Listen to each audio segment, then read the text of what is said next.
যাচ্ছে বললো যদি চার্জ করে তাহলে জায়গাটা চার্জ করতে হয় না। হ্যাঁ সেই টাস্কার আছে এটা পুরো। হ্যাঁ তো আসতে তো আমি করছি না, তুই নেব।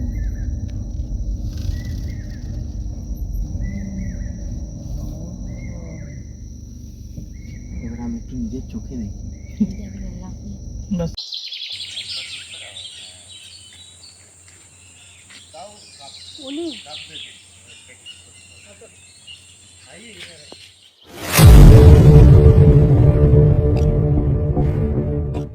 ট্রেন থেকে নেমে গাড়ি করে প্রায় 50 থেকে 60 কিলোমিটার জার্নি করার পর চলে আসলাম আমাদের বান্ধবগড়ের টাইগার ইন রিসর্টে। রিসর্টটায় ঢোকা মাত্রই জঙ্গলের বেশ একটা সুন্দর অ্যাম্বিয়েন্স ফিল করতে পারছিলাম। ভাই ঝিঝি পোকার আওয়াজটা সেরা সেরা।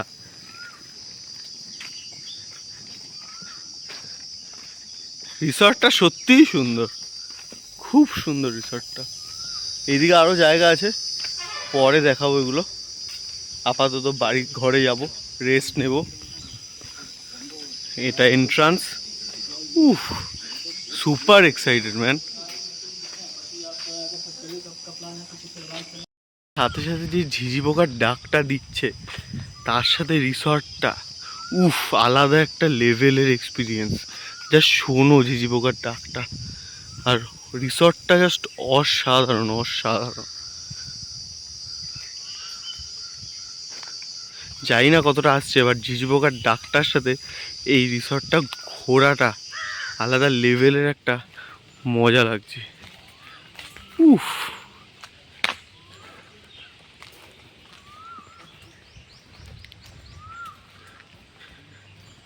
জঙ্গলের ভিতর এরকম একটা রিসর্ট মানে জাস্ট অসাধারণ। রিসর্টটার নাম টাইগার ইন রিসর্ট। এখন এখানেই থাকবো, কালকে এখান থেকে সাফারিতে যাব। দেখো কটেজগুলো জাস্ট মারাত্মক মারাত্মক সুন্দর, বিউটিফুল, সেরা সেরা সেরা। কি লাগছে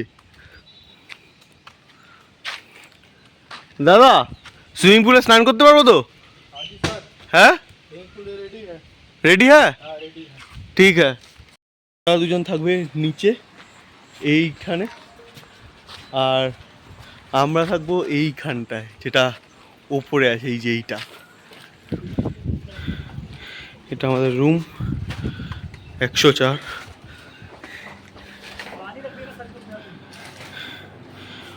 বা রুমে এটা ড্রয়িং স্পেসও আছে একটা, এটা ড্রয়িং স্পেস ভালো। এটা বেডরুম, বাহ।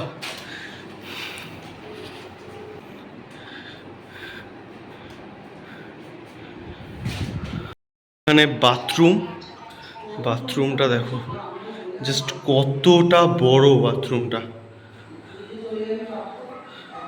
বাথরুমটা দেখো জাস্ট কতটা বড়, বুঝতে পারছো কি না, বাট এখানে বাথরুমে প্রায় 3-4 জন মাদুর পেতে আরামসে শুতে পারবে, এত বড় বাথরুম। আলাদা লেভেলের হোটেলটা, ট্রাস্ট মি, আলাদা লেভেল। তো চলো ফ্রেশ হই, ফ্রেশ হয়ে সুইমিং পুলে দেখা হবে। টাটা।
এখন যাচ্ছি সুইমিং পুলের দিকে, ওরা চলে গেছে আগে। সাবাস, এখন নামবো, আর পারছি না ওয়েট করতে।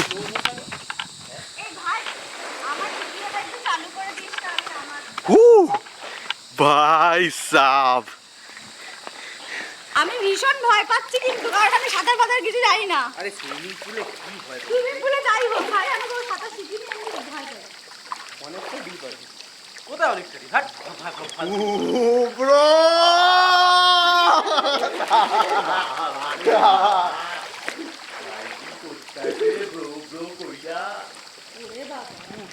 এই সিঁড়িটা ধর, না, এই সিঁড়িটাতে হেভি মজা আছে।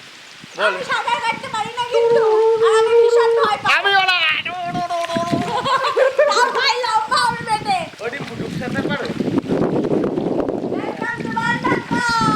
মিলে একবার লাফা এখানে, একবার এখানে একবার লাফা, চল। 2 3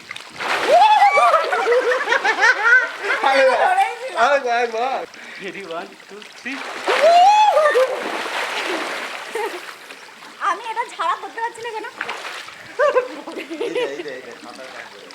না, না, আর একটা না।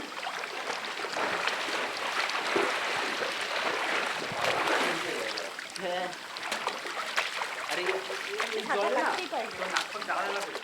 এখানে আমি বিন্দাস আরাম করছিলাম সুইমিং পুলে, হঠাৎ দেখি দিদি আর তপদা আলাদাই পোজ দিচ্ছে। মানে কেউ ছবি তোলার নেই বলে ওরা দুজন ভিডিওর মধ্যেই পোজ দিয়ে যাচ্ছে, যাতে পরে স্ক্রিনশট তুলতে পারে। মানে যে যার ধান্দায় আর কি। এখানে তোমার একার দূর থেকেও করতে পারো তুমি। তারপরে ওদের ন্যাকামো শেষ হওয়ার পর আমরা 4 জন মিলে একসাথে এবার ন্যাকামো শুরু করলাম ছবি তোলার জন্য।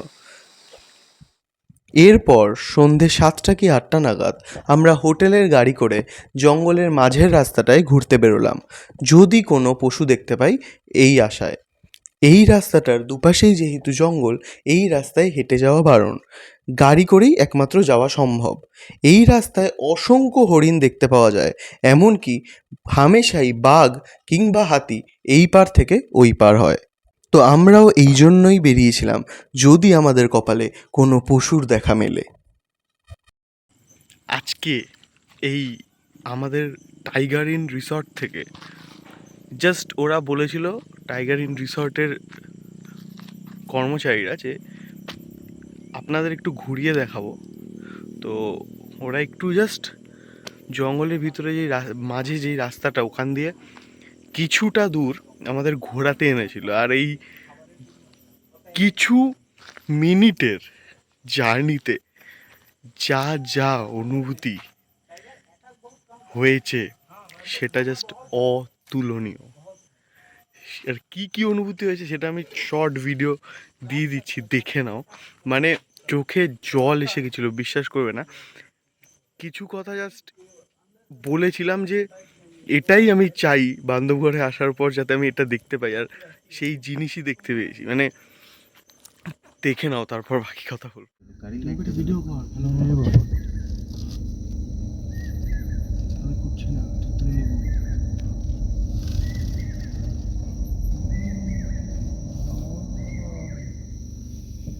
এবার আমি একটু নিজের চোখে দেখি। बस सब निकल गया वो। রাতের জঙ্গলের রাস্তায় অসংখ্য হরিণ দেখতে দেখতে এগোনোর পথে আমরা বান্ধবগড়ের প্রথম দিনেই এক অদ্ভুত দৃশ্যের সম্মুখীন হই। এক্ষুনি ভাই। আমি ভিজুয়ালাইজ করলাম। ভাই তপো ভিডিও जंगल वाला है। ভাই, আমি মানে আমার জীবন স্বাভাবিক ভাই, ওই সিরিয়াসলি ভাই हंसते हंसते आराम से अल्लाह ने कर दिया। भाई वो उधर खड़ा हुआ है पूरा। ভাই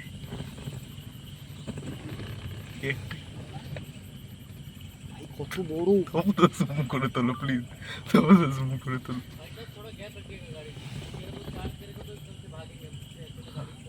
আচ্ছা আচ্ছা আচ্ছা। ठीक है ठीक है। ঠিক আছে।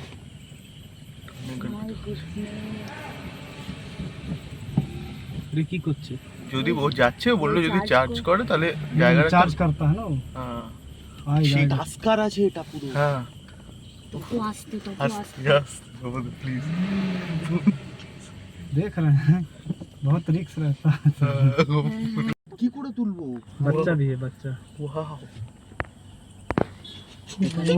তোলা যাবে না, অসম্ভব, এটা তোলা যাবে না। ओ बस देखे कितना निकल रहा है। चलिए आपको ये दिखिए आ रहा है এই আবার আজকে এসছে, বেরোচ্ছে। আবার এসছে, বেরিয়েছে। ঠিক আছে ঠিক ও মাটা পাহারা দিচ্ছে, জানিস তো? হ্যাঁ देखिए मेनली अपन माता क्या पहरा लुका दीजिए। सकते हैं ना दूर रहे थोड़ा হ্যাঁ। ভাই আমি এইটা দেখতে চেয়েছিলাম সব থেকে বেশি। चलिए अच्छा हाथी दिख गया आप नाम लिए दिख हाँ गया। ये मैं बहुत बहुत दिनों से यही चाहता था, चलिए। टाइगर से भी ज्यादा। গাড়ি পিছিয়ে গেছে ওরা। हाँ हाँ वेट कर रहा था ना हाँ बच्चा था ना इसीलिए नहीं जा रहा ওরা ক্যামেরাটা আনিনি ভেবে ভুল করলাম। হ্যাঁ না ঠিক আছে, ভিডিওটা অন্য কিছুর জন্য আপলোড করা উচিত। दिश কিন্তু এই বাবা ডিম্বু বলছে আমায় দিস কিন্তু। আরে আমি দেখে পাগল হই বান্ধবগড় ফরেস্টের নিজস্ব কোনো হাতি নেই। বান্ধবগড় ফরেস্টে যেসব হাতি দেখতে পাওয়া যায় সেসব নয় ছত্তিশগড়, নয় কেরালা, নয় অন্য কোনো ফরেস্ট থেকে আসে। বান্ধবগড়ে প্ল্যান হওয়া থেকে আমি একটাই জিনিস চেয়েছিলাম, যাতে আমি বান্ধবগড়ে এসে হাতির পাল দেখতে পাই।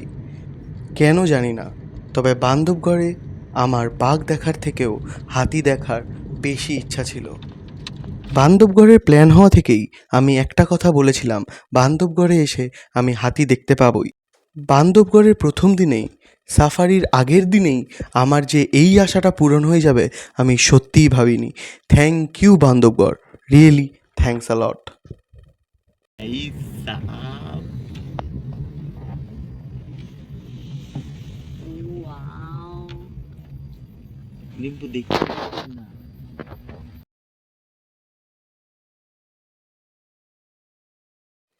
বান্ধবগড়ের প্রথম দিনেই আমাদের কপালটা বেশ ভালো ছিল। এবার অপেক্ষায় পরের দিনের সাফারিতে আমরা আরও কী কী উপলব্ধি করতে পারবো, বাকিটা পরের সিরিজে।